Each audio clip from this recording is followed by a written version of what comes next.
la segunda conferencia que tiene el padre José Luis Sicre sobre la lectura de los Evangelios. Muchos de ustedes creo que conocen la personalidad del padre José Luis y no tengo por qué presentarlo porque lo hice ayer y muchos de ustedes estuvieron también ayer. Así que le cedo la palabra y...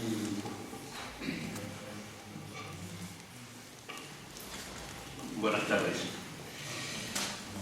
Ayer estuvimos hablando de las primeras lecturas de los 4 domingos del Adviento que están tomadas del libro de Isaías y que nos enfrentan a los grandes problemas que ha tenido siempre la humanidad, que son la guerra, la injusticia, el destierro y la lejanía de Dios. Y veíamos que la liturgia lo que pretende es inculcar un espíritu de esperanza en medio de esos grandes problemas. Hoy vamos a hablar de las lecturas del Nuevo Testamento. Ayer fue el libro de Isaías. Hoy vamos a hablar del Nuevo Testamento, especialmente de los Evangelios, porque las lecturas tomadas de las cartas de Pablo, sobre todo de la carta a los Romanos o de la carta de Santiago, no merecen un comentario específico, son fáciles de entender y basta simplemente recordar lo que dicen. En cambio, los Evangelios sí conviene tenerlos mucho más detenidamente tratados. Ocurre con los Evangelios en este ciclo litúrgico una cosa especial. Ayer hablé de las 4 etapas en que se puede desarrollar la vida o la actividad o el mensaje de Jesús. Está en la etapa previa, la que pertenece a los profetas, luego la etapa relativa al nacimiento, la segunda, tercera sería la vida pública y cuarta la segunda venida de Jesús. Pues bien, en los Evangelios lo que se trata concretamente este año, porque el Día de la Inmaculada, como ya dije ayer, elimina o sustituye al segundo domingo de Adviento. En el primero se habla de la segunda venida de Jesús, o sea, se empieza por el final. Luego se habla del anuncio del nacimiento de Jesús a José, que eso es típico, a María, que es típico del Evangelio de la Inmaculada. Luego se habla de la vida pública, de un episodio de la vida pública, y finalmente se vuelve a hablar del anuncio del nacimiento de Jesús, pero esta vez a José. Por consiguiente, de las 4 etapas, la primera, la de los profetas, como estamos en el Nuevo Testamento, no hay nada.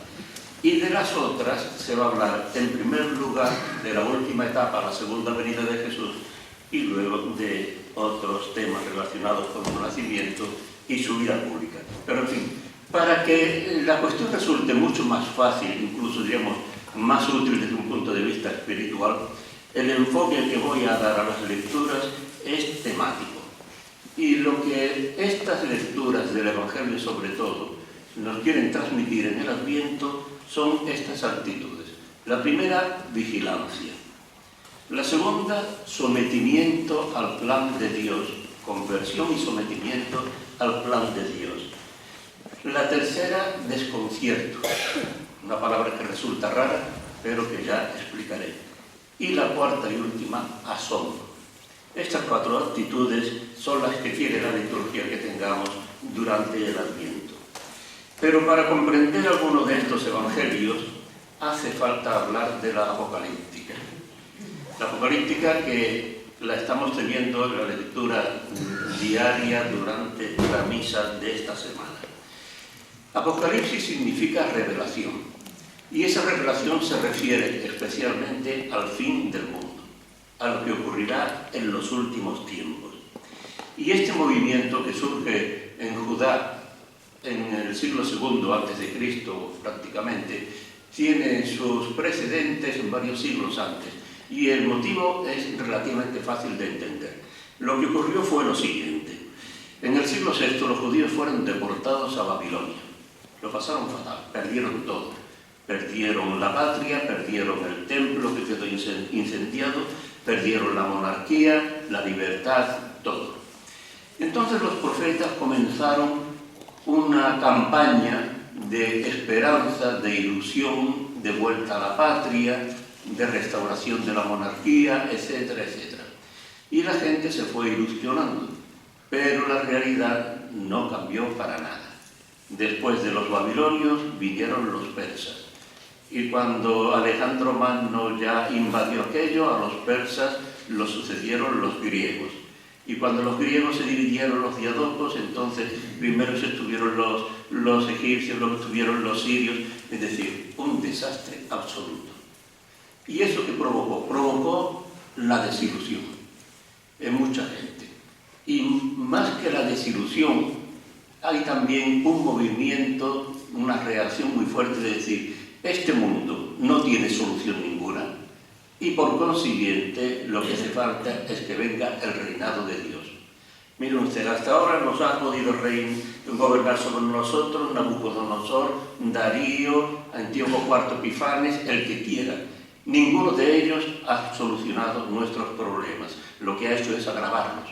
Nosotros lo que queremos es que Dios venga a gobernar el mundo, que Dios sea el rey de este mundo. Pero para eso hace falta que este mundo presente desaparezca, porque eso es típico de la apocalíptica. La apocalíptica distingue dos mundos: el mundo malo presente que no tiene solución y el mundo bueno del futuro. Y lo típico de la apocalíptica, es decir, Dios va a intervenir muy pronto y va a llevar a cabo una división clarísima entre los culpables, los malos y los buenos, los que se van a salvar. Fíjense, por ejemplo, este texto del libro de Daniel. Entonces se levantará Miguel, el arcángel Miguel, que se ocupa de tu pueblo, de Israel. Serán tiempos difíciles como no los ha habido desde que hubo naciones hasta ahora. Entonces se salvará tu pueblo, todos los inscritos en el libro. Muchos de los que duermen, de los que ya han muerto, despertarán, unos para vida eterna, otros para ignominia perpetua. Y este juicio de Dios, esta distinción absoluta entre buenos y malos, va a tener lugar muy pronto. Lo que llaman ellos el fin de los días. Pero el fin de los días es inminente, está a las puertas. Recuerden el mensaje de Juan Bautista y de Jesús: la hora ha llegado. Esa es una formulación típicamente apocalíptica. El momento final ya ha llegado. Entonces, a la apocalíptica y a los autores apocalípticos hay dos cosas que les apasionan y que consideran esenciales. La primera es conocer las señales que predecirán el fin del mundo. Esta tarde miraba en internet por curiosidad un rato y veía uno de estos vídeos a propósito de Hawking, de este gran astrofísico que murió hace unos años. Pero como son de estas cosas absurdas que se inventa la gente, ¿no? Ya estaban hablando del fin del mundo dentro de 200 años que lo había predicho Hawking. Bueno, pues ese afán de conocer cuándo va a ocurrir el fin del mundo y cuáles son las señales que predecirán el fin del mundo es algo típico de la apocalíptica. Uno lee los libros que no se encuentran tanto en la Biblia, sino en los escritos judíos intertestamentarios, y allí se encuentran, por ejemplo, los cálculos exactísimos, se encuentran visiones, se encuentran una serie de detalles que ahora luego comentaré que predicen el fin del mundo. En el fondo, se puede decir que ustedes tienen un gran problema para comprender la apocalíptica porque no son testigos de Jehová. Si fueran testigos de Jehová, lo entenderían inmediatamente, porque ellos están convencidos de que el fin del mundo viene muy pronto y que el fin del mundo se puede predecir con exactitud. Yo en el año 1963, 62, 63, estaba estudiando filosofía en Alcalá de Henares.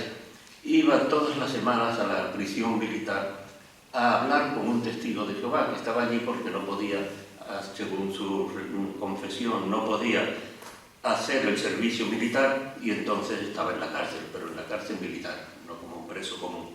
Y él quería hablar con alguien que le gustase la Biblia y allí fui yo, que era un crío todavía, 20 y pocos años, ¿no? Y nos hicimos muy amigos, pero me di cuenta de que era imposible discutir. Ahora, de las ideas que él en 1963 tenía absolutamente clara en la cabeza es que el fin del mundo era en 1984. O sea que por si alguno no lo sabe, ya ha terminado ya, en 1984. ¿Por qué? Pues porque estaba profetizado, según Jeremías, que sería a los 70 años de la gran conflagración. ¿Cuál es la gran conflagración? El comienzo de la Primera Guerra Mundial, 1914. Más 70, 1984, fin del mundo. Y estaba absolutamente convencido. Y era un muchacho joven. Pero en fin, quiero decir que esto es, como ninguno de ustedes tiene esa mentalidad, entonces les resulta más difícil comprender esta cuestión de la apocalíptica. Pues bien, basándose en estas ideas de la apocalíptica, vamos a ver algunos textos de los evangelios. Y el primero de ellos, el del primer domingo de Adviento, es decir, el sábado por la tarde y ya el domingo próximo, va a tratar sobre la vigilancia. La apocalíptica para los primeros cristianos del siglo I supuso un arma de doble filo, es decir, algo que tenían que aceptar y por otra parte no sabían cómo compaginarlo con la realidad. Tenían que aceptar la idea apocalíptica de que el fin del mundo es inminente, porque Juan Bautista había dicho que el reinado de Dios está cerca, y Jesús había dicho también que el reinado de Dios está cerca. Pablo, ya 20 años después de la muerte de Jesús, cuando va a Tesalónica, en el norte de Grecia, y predica a los tesalonicenses, forma la primera comunidad en territorio europeo, los convence prácticamente anunciándoles de la ira inminente de Dios. Y si queréis salvaros de la ira inminente de Dios, tenéis que creer en Jesús. Luego tiene otros muchos aspectos, diríamos, más positivos, pero esto que recuerda un poco a los misioneros populares de hace unos años, hace unos siglos, ¿no? El miedo para llevar a Jesús. ¿Por qué? Pero Pablo estaba convencido de que el fin era inminente. Los cristianos, los primeros cristianos, reciben esto y lo aceptan, pero van pasando los años.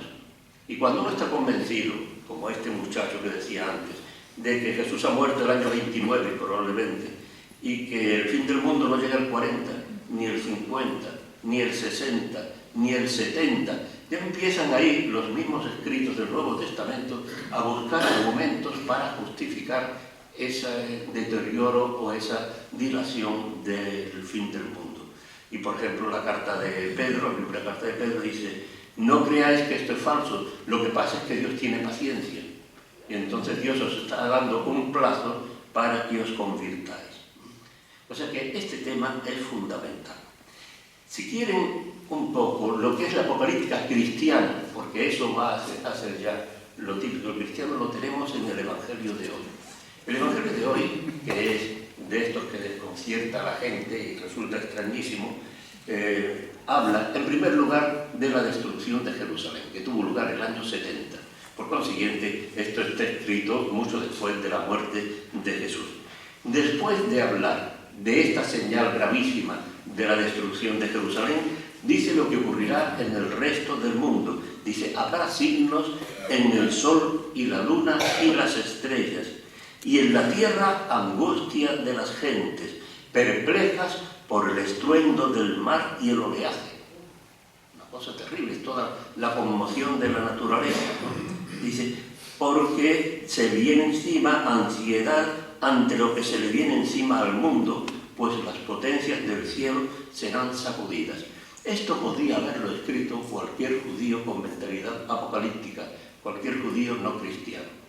Lo que añade el cristianismo, porque el judío habría dicho: después de esto vendrá el reinado de Dios.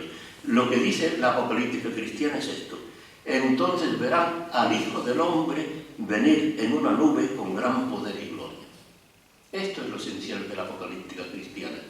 El que va a venir, lo que se anuncia, no es Dios, sino Jesús. El Hijo del Hombre es el que vuelve con gran poder y gloria. Y se termina con estas palabras: cuando empiece a suceder esto, levantaos, alzad la cabeza, se acerca vuestra liberación. Y esta frase final, se acerca a vuestra liberación, justifica en parte la apocalíptica. La apocalíptica es una época de crisis. Nosotros estamos aquí tan tranquilos. Cuando termine la conferencia ustedes se van a su casa y se van sin problema ninguno. Y mañana saben que tampoco va a haber ningún problema. Y uno se molesta y se irrita por cuestiones a veces totalmente secundarias, pero no esenciales. Los primeros cristianos viven en una situación realmente angustiosa, de persecuciones, de encarcelamiento, de obligarles a confesar que Jesús no es el Mesías, que el único importante es el César, el emperador de Roma, etcétera, etcétera. Lo conocemos por testimonios incluso de las autoridades romanas. Entonces, en ese ambiente de miedo, de inseguridad, se comprende el que le digan: alzad la cabeza, se acerca vuestra liberación. Estaban ilusionados con este tema. Bien, el Evangelio del primer domingo lo voy a leer ahora, porque el mencionado ha sido el de esta mañana, o el de hoy. El de este domingo próximo dice así: en aquel tiempo dijo Jesús a sus discípulos: cuando venga el Hijo del Hombre, pasará como en tiempos de Noé. Pero ahora voy a hacer una cosa, y es adaptar lo que dijo Jesús en el siglo I al siglo XXI. Entonces lo van a entender mucho mejor. Cuando venga el Hijo del Hombre, pasará como en el tsunami del 2004. La gente estaba en Indonesia, comía, bebía, se bañaba en la playa, escuchaba la radio, estaban tan contentos haciendo planes. Vino el tsunami y en un momento arrasó con 240.000 personas. Pues así será la venida del Hijo del Hombre. Y la venida del Hijo del Hombre va a ser igual que lo que ocurrió en el Hotel Ritz en el año 2014, en enero de 2018, donde hubo un robo de joyas de una princesa que le robaron joyas por valor de $4 millones. Si el dueño o el director del hotel hubiera sabido a qué hora iba a llegar el ladrón o por dónde iba a intervenir el ladrón, habría estado vigilante para que no desapareciesen las joyas. Pues igual vosotros, estad atentos, estad vigilantes, porque a la hora que menos penséis, por donde menos penséis, vendrá el Hijo del Hombre. A usted me dirá: mira, es interesante, es divertido adaptar el Evangelio al tiempo moderno, pero al mismo tiempo cuando lo adaptas te das cuenta de que eso no funciona. Porque el ladrón puede entrar en el Ritz y entró en el 18 y volvió a entrar en el 19, en el Ritz. Y lo del tsunami se dio en el 4 y se volvió a dar en el 16. O sea que, pero el Hijo del Hombre no va a venir. O sea que no, ninguno cree que vaya a volver. Por consiguiente, parece que esto hay como que adaptarlo, y esa venida del Hijo del Hombre no tenemos que verla ya como la venida definitiva al fin del mundo, sino como cada cual tiene que estar preparado para encontrarse con Jesús. Y eso sí que es verdad, en el momento que menos se lo imagine, porque eso sí que es una cosa evidente en la vida, que uno no sabe cuándo va a morir. Y yo mi plan: mañana me voy a Sevilla, pasado mañana tengo que ir a Cádiz, el domingo vuelvo a Granada, y yo qué sé si va a ser así. O sea que, entonces, hay que estar preparados, hay que estar vigilantes, esperando el encuentro con el Hijo del Hombre. Si se dan cuenta, el Evangelio del domingo es mucho más sobrio que el Evangelio de esta mañana, digo de esta mañana de hoy, ¿no? Porque no habla de señales ni de nada, simplemente insiste: estad atentos, estad vigilantes. Bueno, ¿y cómo está uno vigilante? Entonces, ayudan a esto las lecturas de San Pablo y de Santiago, con actitudes como muy concretas. La primera lectura de San Pablo está tomada de la carta a los Romanos, el capítulo 13, y dice así: conduzcámonos como en pleno día con dignidad. Nada de comilonas ni borracheras, nada de lujuria ni desenfreno, nada de riñas y pendencias. Fíjense que esto lo podría haber dicho cualquier filósofo estoico, cualquier persona correcta, educada: que no haya comilonas ni borracheras, que no haya lujuria ni desenfreno, que no haya riñas ni pendencias. Y esto nosotros podremos decir, yo pienso en ustedes, decir, mira aquí comilona, borrachera, no de eso nada. Pero hay un tema que a mí me resulta sorprendente cuando uno piensa, muchos cristianos, muchas familias cristianas actuales, son las pendencias, las disputas de tipo familiar. Las peleas entre hermanos es algo realmente sorprendente. Hermanos que no se hablan y llevan años sin hablarse. Entonces uno dice, bueno, esto ya no es una cuestión puramente teórica, como la comilona, la borrachera, no, esto es una cosa como tremendamente real. Y continúa San Pablo con esta frase preciosa: vestidos del Señor Jesucristo. Esto no lo hubiese dicho ni Séneca ni ningún estoico, porque no conocía a Jesucristo. Y entonces para San Pablo, la forma ideal de estar preparados es vestirse de Jesucristo, o podríamos adaptar, disfrazados de Jesucristo. Es decir, compórtate, habla, actúa de forma que la gente al verte a ti se crea que está viendo a Jesucristo. Es mucho pedir, pero es un poco el ideal que nos propone San Pablo. Vestíos del Señor Jesucristo. Y esto sería, para mí, solamente con que se quedasen con esto, dice, ¿cómo quiero vivir el Adviento? ¿Cómo quiero vivir mi vida cristiana? Pues mira, con esta frase de San Pablo hay más que suficiente. Vestíos de nuestro Señor Jesucristo. Un segundo consejo, también de la carta a los romanos, en el domingo siguiente, es acoger a todos. Esto tiene mucha importancia en la iglesia primitiva, porque la iglesia surgió en el mundo judío, pero se extendió inmediatamente, muy pronto, en ambientes de origen pagano. Y entonces ya entre los judíos había una distinción bastante clara entre los judíos de lengua hebrea, que hablaban arameo, pero los judíos, diríamos, de nativos, y los judíos de lengua griega. Y ya en eso, aunque todos eran judíos, pero ya había su primera clase y segunda clase. Si a eso se añaden los paganos que se han convertido, entonces ya eso sí que son la tercera división, una cosa de poca categoría, ¿no? Muchas veces, y eso se lee en el Nuevo Testamento y se da uno cuenta. Y por eso San Pablo dice, que Dios, fuente de toda paciencia y consuelo, os conceda estar de acuerdo entre vosotros para que unánimes a una voz alabéis al Dios y Padre de nuestro Señor Jesucristo. En una palabra, acogeos mutuamente como Cristo os acogió para gloria de Dios. Para Cristo era absolutamente secundario que uno fuese de origen judío, de judío griego, de judío hebreo, de origen pagano, secundario. Acogió a todos. Y entonces sí, tenemos que acogernos nosotros. Hoy día en la iglesia este no es un problema, pero en la sociedad y como cristianos sí es un problema. Es decir, que a veces es tremendo pensar, uno de los problemas que en nuestro mundo es el odio, y en España concretamente el odio se ha metido por culpa de la maldita política y se ha metido de una forma tremenda. Pero lo tenemos en España y en Italia y en Argentina y en Israel y en todas partes, ¿no? Y entonces ese odio que es por motivos a veces políticos, otras económicos, otras raciales, lo que sea, ¿no? Y somos cristianos y vamos a misa el domingo, y nos estamos odiando. Nos estamos odiando. Y no hace falta que concrete mucho porque ustedes son inteligentes y pueden aplicarlo perfectamente, ¿no? Y esa es la triste realidad.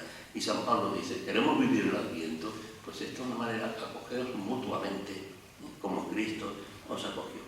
Tercer consejo en esta línea de la vigilancia, el que da la carta de Santiago, que es la paciencia y el aguante. Dice Santiago, tenéis que ser como los campesinos, o tenéis que ser como los profetas, dos tipos de personas muy distintos. Tened paciencia, hermanos, hasta la venida del Señor. El labrador aguarda paciente el fruto valioso de la tierra mientras recibe la lluvia temprana y tardía. Tened paciencia también vosotros, manteneos firmes, porque la venida del Señor está cerca. La venida del Señor está cerca. No os quejéis, hermanos, unos de otros, para no ser condenados. Mirad que el juez está ya a la puerta. Tomad, hermanos, como ejemplo de sufrimiento y de paciencia a los profetas que hablaron en nombre del Señor. Y esto de la paciencia y del aguante se puede aplicar a muchas circunstancias de la vida. Yo lo tengo muy reciente en un grupo mío de matrimonios de Granada, y mi familia de una persona que en una semana se le ha declarado un cáncer. Lo operan y a la semana siguiente le dicen el cáncer es más grave todavía, hay que hacer una segunda operación. Entonces, cuando le dice aguante, paciencia, esperanza, pues eso no es pura teoría de una carta antigua, sino que es algo que afecta muy directamente a todos nosotros. Por consiguiente, el primer domingo de Adviento nos va a invitar a la vigilancia. Y la vigilancia lo centramos en esto que he dicho antes, de un comportamiento digno del cristiano, de acoger a todos y de ser pacientes y de aguantar. Segundo domingo de Adviento, que este año tiene la peculiaridad de que es sustituido por la Inmaculada. La invitación es la conversión y el sometimiento al plan de Dios. Y aquí se presenta a Juan Bautista. Uno se pregunta, ¿qué pinta Juan Bautista en el Adviento? Pues pinta mucho, porque si estamos anunciando la venida de Jesús, el precursor es Juan Bautista. Y entonces el segundo domingo, en el círculo normal, nos presenta a Juan anunciando la conversión. Por aquel tiempo, Juan Bautista se presentó en el desierto de Judea predicando: convertíos porque está cerca el reino de los cielos. Este es el que anunció el profeta Isaías diciendo: una voz grita en el desierto, preparad el camino del Señor, allanad sus senderos. Juan llevaba un vestido de piel de camello con una correa de cuero a la cintura y se alimentaba de saltamontes y miel silvestre. Y acudía a él toda la gente de Jerusalén, de Judea y del valle del Jordán. Confesaban sus pecados y él los bautizaba en el Jordán. Bien, no voy a comentar el texto largo, pero los que tengan el libro del comentario al Evangelio de Mateo, ahí lo trato con un detenimiento. Lo fundamental aquí en Juan Bautista es la llamada a la conversión. La llamada a la conversión, cuando uno conoce el tema a través de los profetas, contiene dos elementos fundamentales. Hay un tema del que casi nunca se habla y que es el más importante. Convertirse, del verbo shuv, en hebreo significa volver. Y entonces convertirse significa volver a Dios. Es caer en la cuenta de que yo me he alejado de Dios, me he apartado de Dios. A veces no de una manera escandalosa, sino afectivamente cada vez me siento más lejos de Dios. Entonces tengo que volver a Dios. El hijo pródigo que vuelve es la imagen perfecta de ese sentido de la conversión. Y luego está el otro aspecto, que es el que más se ha difundido a través de Jeremías y de otros profetas, que es el cambio en la conducta de vida. Convertirse significa cambiar de conducta, comportarse de una forma digna de lo que Dios quiere de cada uno de nosotros. Entonces, eso es lo que le está diciendo Juan Bautista a la gente: convertíos, volver a Dios, cambiar de conducta. Motivo: el reino de Dios está cerca. Es un mensaje apocalíptico. De repente se meten ahí por medio los saduceos y los fariseos. Y hay que tener en cuenta que la traducción de la liturgia es equivocada, como muchos dicen. Entonces fueron allí muchos saduceos y fariseos, habían ido al bautismo de Juan, a que Juan los bautizase. De ninguna manera.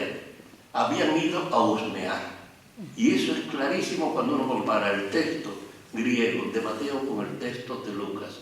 En el texto de Lucas van a bautizarse. Mateo, que tiene muy mala idea y no soporta a los fariseos, dice: no van a bautizarse, van a husmear. ¿Qué hace este señor ahí bautizando en el desierto, ¿no? Y entonces Juan arremete contra ellos de entrada. Camada de víboras.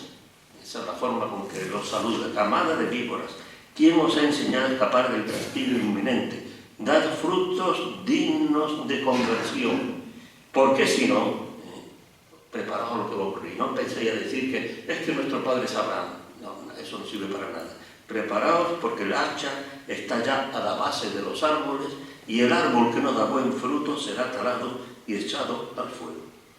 Y entonces continúa hablando algo que parece que puede aplicarse no solo a los saduceos y fariseos, sino también a todos los que han ido con buena voluntad a bautizarse, hablando de un personaje que va a venir. Y les dice: yo os bautizo con agua para que os convirtáis, pero el que viene detrás de mí puede más que yo y no merezco desatarle las sandalias. Él os bautizará con Espíritu Santo y fuego. O sea, si el agua purifica, lava, el Espíritu Santo y el fuego, eso sí que purifica de veras. Él es el que va a venir, tiene el bieldo en la mano, aventará su parva, reunirá su trigo en el granero y quemará la paja en una hoguera que no se acaba. Tenemos aquí dos metáforas muy fuertes para hablar de la conversión, para invitar a la conversión: la del hacha y la del fuego. El hacha que va a talar al árbol que no dé fruto, y el fuego que va a quemar a la paja y mientras se va a salvar el trigo.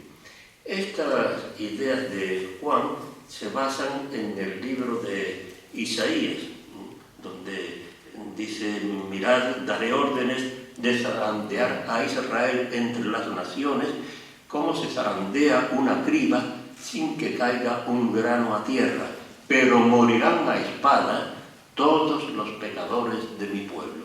Hay una distinción radical entre el grano, la paja, entre los pecadores y los que no son. A vosotros que abandonasteis al Señor, dice Isaías, yo os destino a la espada, y todos os encorvaréis para el degüello, porque llamé y no me respondisteis, hablé y no me escuchasteis, hicisteis lo que no me agrada, escogisteis lo que no quiero. Estas son las ideas bíblicas en las que se basa Juan Bautista para predicar ese mensaje tan terrible del hierro, del hacha y del fuego, que deben tener muy presente para el tercer domingo, para comprender lo que se va a contar el tercer domingo. Pero en fin, este año resulta que en vez de asustarnos con este mensaje tan terrible de Juan Bautista, que tiene el mensaje espléndido de la conversión, se lee el Evangelio correspondiente al anuncio a María por ser el día de la Inmaculada.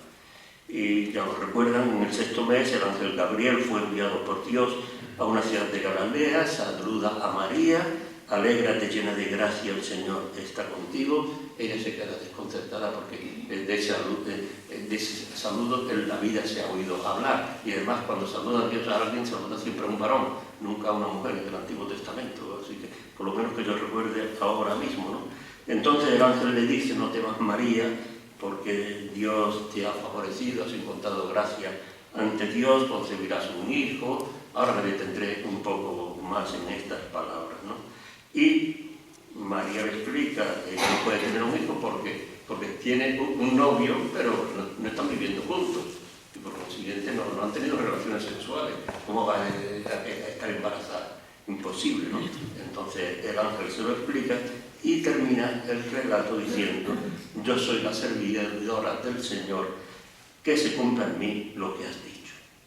Este es el Evangelio que leeremos el día de la Inmaculada.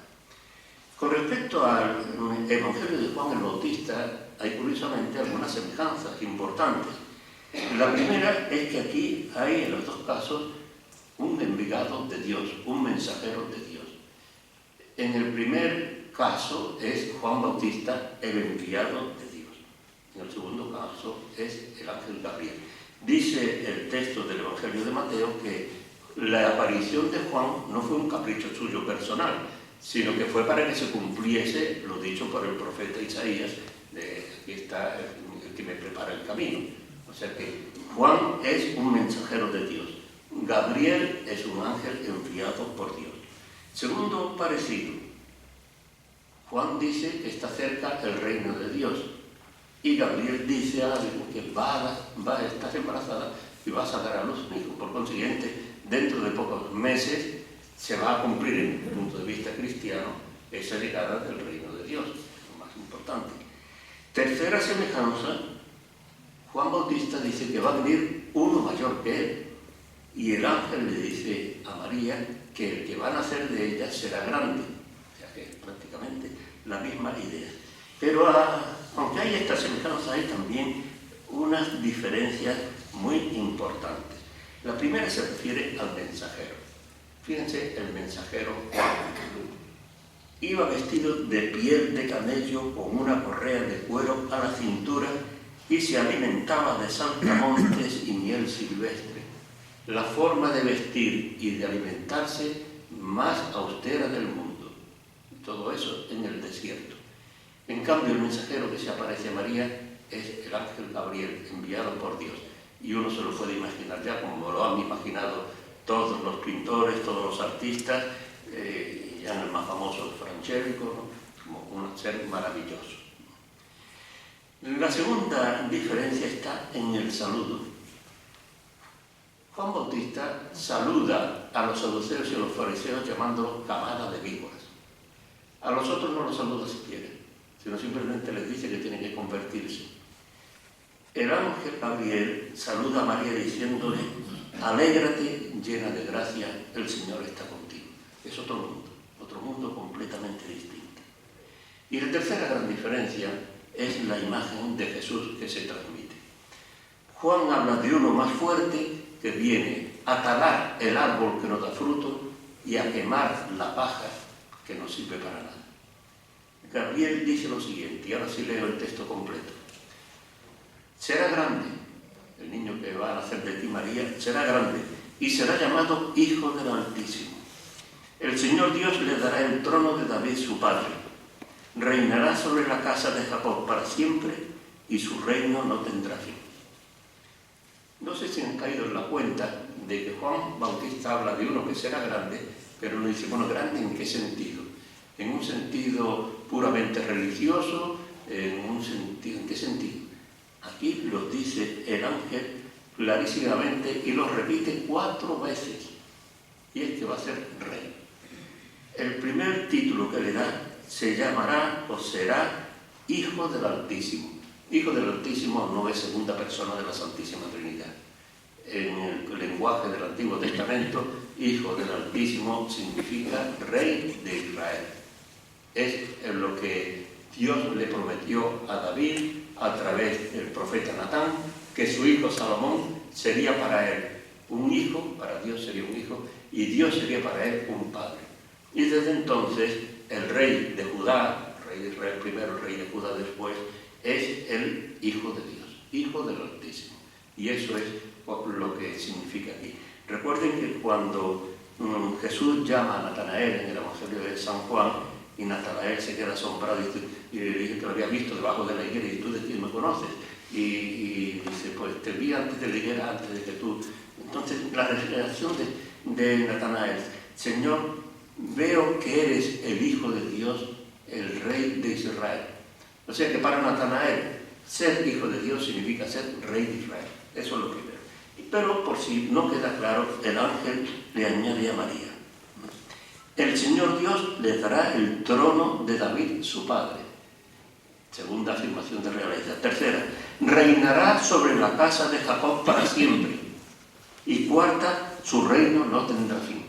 Es decir, el ángel está empeñado en decirle a María que su hijo va a ser rey. Y se lo dice 4 veces. Que quede completamente. Además, un rey eterno. Bueno, ¿esto qué es? Aparte de lo que el ángel le está diciendo a María, es lo que Lucas le está diciendo a los cristianos. Les está tendiendo una trampa tremenda. Para todos los cristianos politizados, que eran muchísimos en la antigüedad, y sobre todo los seguidores de Jesús, que estaban queriendo ver a Jesús como un rey, simplemente como un rey. Eso era el Mesías, un rey político. Les está diciendo, sí, un rey. Pero al final resulta que el rey lo van a matar. Y la crisis vendrá en los discípulos de Maús. Nosotros esperábamos que él iba a salvar a Israel. Y ahora se han cumplido 3 días, lo cual ha habido ahí 3 locas que han ido y dicen que hay que resucitar reina. Nada, no. O sea y eso es la trampa que Lucas se está tendiendo, de pensar que Jesús va a ser un rey en el sentido normal, y va a ser un rey completamente distinto. Ahora, a pesar de las semejanzas y diferencias que hay entre el Evangelio de Juan el Bautista y el Evangelio del anuncio a María, Aquí lo que llama más la atención es la actitud de María, que corresponde perfectamente a lo que pedía Juan. Juan pedía conversión, que era vuelta a Dios y cambiar en el proyecto de vida, en la forma de comportarse. ¿Y qué es lo que hace María? María no se vuelve a Dios, es Dios quien se dirige a ella, a través del ángel. Y entonces, una vez que se ha dirigido a ella, ella se somete plenamente a los planes de Dios. Ella tenía sus planes, su proyecto, y ahora se los cambian por completo. Desde luego, si ha habido una mujer, habrá habido muchas a lo largo de la historia, pero que haya sufrido ciertamente con su hijo, fue María. Siempre hablamos de María y se nos llena la boca y todo eso, lo que tuvo que padecer la pobre, ahí siguiendo a su hijo, viendo cómo lo criticaban, viendo las cosas que decía que eran muy distintas de las que ella le había soñado cuando era niño, y cosas por el estilo, por ejemplo, que había que respetar el sábado, ver que su hijo no lo observaba, cosas, era un desconcierto y una cosa tremenda, ¿no? Pero María dice, y aquí está la esclava del Señor, hágase en mí según tu palabra. Y así hasta última hora de su existencia. Y eso es otro de los grandes ejemplos que tenemos para este Adviento. Tercera actitud que se nos recomienda en el Adviento, el desconcierto. Dice, hombre, tener desconcierto es una cosa buena. Es la actitud que tuvo Juan el Bautista, tercer domingo de Adviento. En aquel tiempo, Juan, que había oído en la cárcel las obras del Mesías, le mandó a preguntar por medio de sus discípulos, ¿eres tú el que ha de venir o tenemos que esperar a otro? Jesús le respondió, id a anunciar a Juan lo que estáis viendo y oyendo. Los ciegos ven y los inválidos hablan, los leprosos quedan limpios y los sordos oyen, los muertos resucitan y a los pobres se les anuncia la buena nueva. Y dichoso el que no se escandalice de mí. Aquí es importantísimo el comienzo, que a veces lo leemos y no nos damos cuenta, y en algunas traducciones incluso se equivocan, lo hacen mal. En aquel tiempo, Juan, que había oído en la cárcel las obras del Mesías, no las obras de Jesús, sino las obras del Mesías. ¿Qué es lo que él esperaba del Mesías? Lo hemos visto en el segundo domingo. Lo que esperaba es un Mesías con el hacha y con el fuego, que impusiese de veras, voy a decir el artículo 155 en el mundo antiguo, o sea, que metiese en vereda a toda aquella panda de malvados, que eso es lo que esperaba con el Bautista del Mesías, ¿no? Y entonces, ¿qué es lo que se encuentra? ¿Qué es lo que le llega a la cárcel? Lo que le llega a la cárcel es que está curando a un cojo, que ha curado a un ciego, a un leproso, que ha contado una parábola. Y dice, bueno, ¿pero esto qué es? Y entonces te queda tan desconcertado que a sus discípulos los manda y preguntarle de mi parte si es él el que había de venir o tenemos que esperar a otro. Porque es que esto me tiene a mí desconcertado por completo. Fíjense, está en la cárcel. O sea, estar en la cárcel por ser fiel a su conciencia y estar viendo a Jesús actuando de una forma distinta, tan distinta, lo deja desconcertado, ¿no?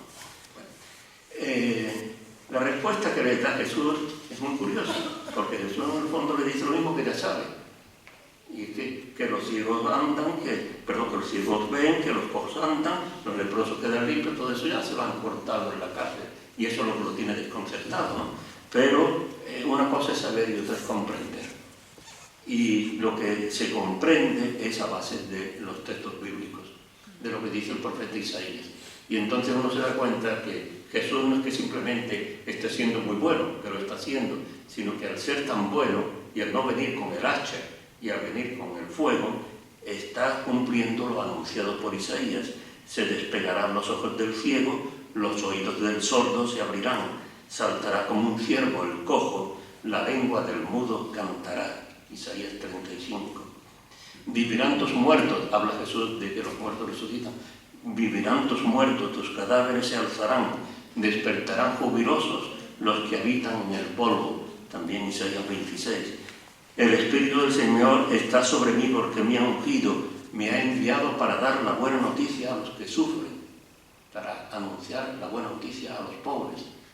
O sea que Jesús está cumpliendo lo que había dicho el profeta Isaías, y por consiguiente es él el que tenía que venir. Ahora, este desconcierto de Juan Bautista a nosotros nos viene muy bien y deberíamos desconcertarnos algunas veces. Voy a comentar una anécdota muy personal que nunca he comentado.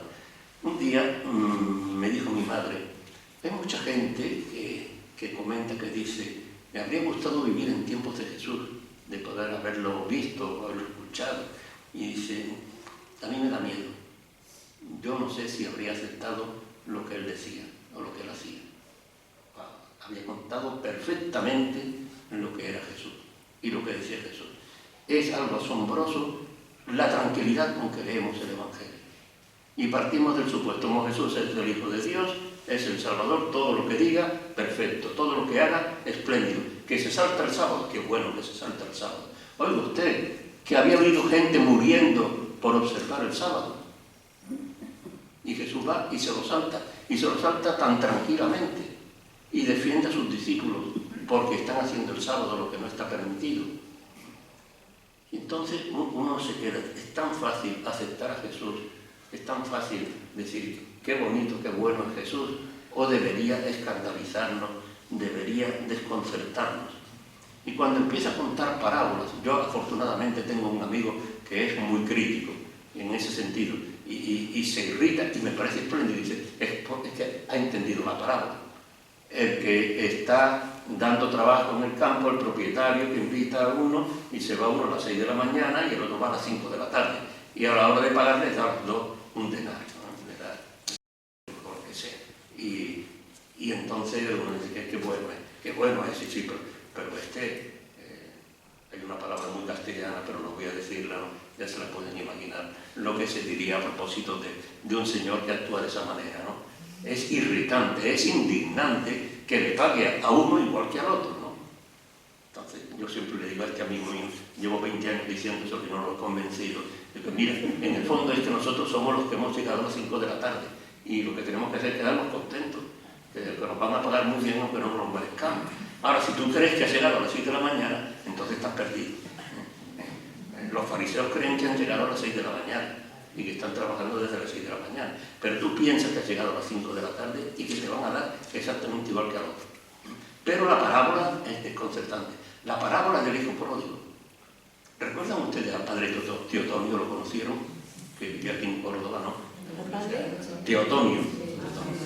Padre Teotonio me decía una vez, la parábola del hijo pródigo es irritante. La forma de comportarse del padre con el hijo mayor, que lo tiene años y años trabajando y no le da ni un cabrito para comérselo con sus amigos. Y viene el sinvergüenza de su hijo, que ya se ha gastado el dinero con prostitutas y lo ha derrochado ahí, jugando ahí al bingo y a lo que sea en la Costa del Sol. Y ahora viene el tío sinvergüenza y el padre le mata al ternero cebado y le organiza un fiestón terrible, ¿no? Eso no es derecho.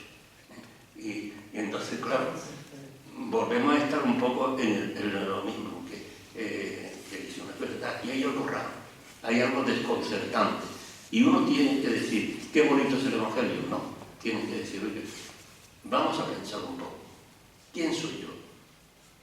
Y a lo mejor resulta que soy el hijo pródigo, el hermano mayor, y otras veces me ha tocado ser el padre, porque muchas veces, sobre todo a los padres, les ha tocado ser el padre del hijo pródigo y de la hija pródiga, en muchas ocasiones, ¿no? Pero, insisto, es muy interesante leer el Evangelio y sentirse atacado y denunciado y desconcertado igual. Y no piensen que los discípulos entendían a Jesús perfectamente, ¿no? De ninguna manera. Los discípulos eran los primeros que muchas veces no lo entendían. Lo que pasa, y eso es lo fundamental, es que estaban entusiasmados con Jesús. Y por eso lo seguían. A veces también en ese entusiasmo había un gran componente político, es posible, pero sobre todo era una adhesión profunda a su persona. Y por eso, aunque no lo entendiesen, pues iban adelante, y eso es lo que nos pide también a nosotros el Adviento. Cuarta y última actitud, el asombro. Y esta la deduzco del Evangelio de Mateo del cuarto domingo. En este Evangelio se cuenta el anuncio del nacimiento de Jesús a José, no a María, sino a José. Ya saben que es la diferencia fundamental entre Lucas y Mateo. Lucas la protagonista es María, en Mateo el protagonista es José, por la cuestión puramente jurídica, legal, de la descendencia davídica. Y entonces dice Mateo, María su madre estaba desposada con José y antes de vivir juntos resultó que ella esperaba un hijo por obra del Espíritu Santo. José su esposo, que era justo y no quería denunciarla, decidió repudiarla en secreto. Pero apenas había tomado esta resolución, se le apareció en sueños un ángel del Señor que le dijo, José, hijo de David, no tengas reparos en llevarte a María, tu mujer, porque la criatura que hay en ella viene del Espíritu Santo. Dará a luz un hijo y tú lo pondrás por nombre Jesús, porque él salvará a su pueblo de los pecados. Todo esto sucedió para que se cumpliese lo que había dicho el Señor por el profeta, mirad, la Virgen concebirá y dará a luz un hijo y le pondrá por nombre Emmanuel, que significa Dios con nosotros. Ayer lo dije, hablando de la lejanía de Dios, la cercanía de Dios, Dios con nosotros. Cuando José se despertó, hizo lo que le había mandado el ángel del Señor y se llevó a su casa a su mujer. Y la liturgia ha hecho, como en tantísimas ocasiones, matar el texto, destrozarlo cortándolo por donde le da la gana. Y ha suprimido estas palabras que son esenciales. Lo que sigue. No tuvo relaciones con ella hasta que dio a luz un hijo al cual llamó Jesús. ¿Qué ahorran con suprimir eso? No ahorran nada, simplemente demuestran que no han entendido el Evangelio. Yo soy muy duro con los liturgistas, muy durísimo, porque realmente es que hacen destrozos. Resulta que todo está centrado en el hecho del anuncio de Isaías, la Virgen va a dar luz a un hijo. Y cuando se dice que realmente ha sido así, que no tuvo relaciones con ella hasta que dio a luz un hijo, eso lo suprime. Y cuando el ángel le ha dicho que le pondrás por nombre Jesús, y al final se dice al cual llamó Jesús, el cumplimiento. Es un asesinato suprimir esa frase. Bien, no voy a comentar el texto, y aprovechando una ocasión, digo, el que quiera un comentario lo tiene en el libro que he escrito, y bastante detallado. Es muy interesante el texto, muy interesante, ¿no? Y como veo que hoy tengo tiempo, voy a decir, la diferencia fundamental es que hay en Qumran hay un texto muy parecido, en el que uno de los patriarcas se da cuenta, se entera de que su mujer está embarazada. Y entonces él dice, el hijo no es mío. O él piensa, el hijo no es mío. ¿Este de dónde viene? Dice, viene de uno de estos seres, de los vigilantes, de un ser anterior. Y lo pasa fatal. Y hay una discusión con la mujer, y la mujer le dice que no, que es hijo tuyo, para arriba, para abajo. Bueno, todo eso es Mateo, mira, fuera. De eso nada, absolutamente nada. Así el lector inmediatamente sabe que el hijo viene del Espíritu Santo. Pero lo que me voy a fijar va a ser en el nombre de Jesús y en el significado que le da el ángel. Y es que le llamará Jesús porque él salvará a su pueblo de los pecados. Miren, hay una diferencia muy grande entre salvar de los pecados y perdonar los pecados. Perdonar los pecados es facilísimo. Se va uno al confesonario, no hace falta ni siquiera irse al confesonario. Yo he confesado en un bar, en la playa, en montones de sitios, ¿no? Y se acabó. Se escucha y se da la absolución. Ahora, salvar de los pecados, que es lo que hace Jesús, eso es, requiere la vida, entregar la vida. Y eso es lo que dice el libro de Isaías, el capítulo 53. Dice, lo arrancaron de la tierra de los vivos, por los pecados de mi pueblo lo hirieron. Le dieron sepultura con los malvados y una tumba con los malhechores, aunque no había cometido crímenes ni hubo engaño en su boca.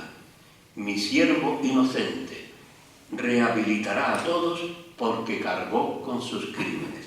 Él cargó con el pecado de todos e intercedió por los pecadores. Esto es lo que hizo Jesús, cargar con el pecado de todos, y eso le llevó a la muerte. Entonces, esta relación entre la imposición del nombre de Jesús y la muerte es algo muy importante y que la teología descubrió hace mucho tiempo. Los que conozcan los ejercicios de San Ignacio de Loyola saben que San Ignacio, en la meditación del nacimiento, no deja al ejercitante que se quede ahí extasiado diciendo qué bonito el niño Jesús, las pajitas y lo... No. sino que dice San Ignacio, ver cómo el Señor nace en suma pobreza y a cabo de tantos trabajos, de hambre, de sed, de calor y de frío, de injurias y afrentas, para morir en cruz. El nacimiento y la muerte, la imposición del nombre de Jesús y el salvar de los pecados. Entonces, esto que Jesús nos ha salvado de los pecados, eso lo sabemos desde niños. Pero esto no debe dejar de asombrarnos. Es decir, que Dios tenga esta actitud ante el pecador, que Jesús tenga esta actitud ante el pecador, no es la cosa más normal del mundo. La actitud ante el pecador que tenían, por ejemplo, la congregación de Qumran, que era una especie de congregación religiosa actual y de la que presumían de ser fieles a Dios y observantes. Cuando uno hacía los votos y se incorporaba a la congregación, estaban allí los levitas entonando lo siguiente, maldiciendo al pueblo, a los hombres del partido de Belial, diciendo: maldito seas en todas tus obras culpables e impías, que Dios haga de ti un objeto de horror, que Él haga que seas visitado para tu perdición por aquellos que dan a cada uno su merecido. Maldito seas irremediablemente, tus obras sean como tinieblas, seas pues castigado en la oscuridad del fuego eterno, que Dios no se digne prestar atención a tus súplicas, ni te consuele perdonando tus iniquidades, que muestre su semblante airado para vengarse de ti, que ninguno de los fieles a nuestros padres te desee la paz. Esta es la actitud ante un pecador de la comunidad de Qumran. Y por eso San Pablo en la carta a los romanos dice una frase muy importante, dice: por un inocente quizás muriera alguien, por una persona buena quizás alguien se arriesgara a morir.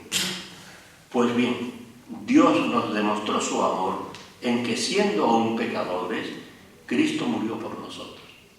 No cuando éramos inocentes, ni cuando éramos buenos, ni cuando nos habíamos confesado, ni nos habíamos arrepentido, sino cuando éramos pecadores, Cristo murió por nosotros.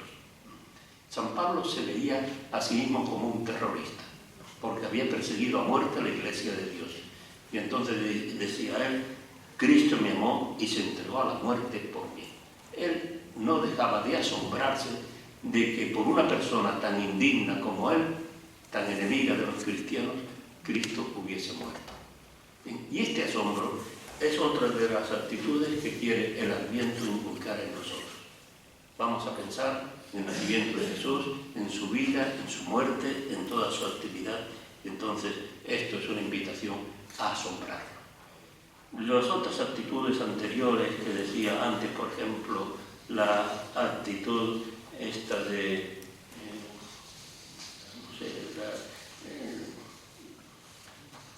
la vigilancia, la de, en fin, uno habla y después olvida lo que ha dicho, el desconcierto, etc.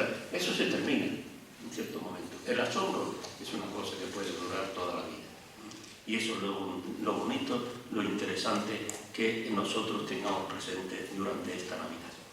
Nada más, buenas noches.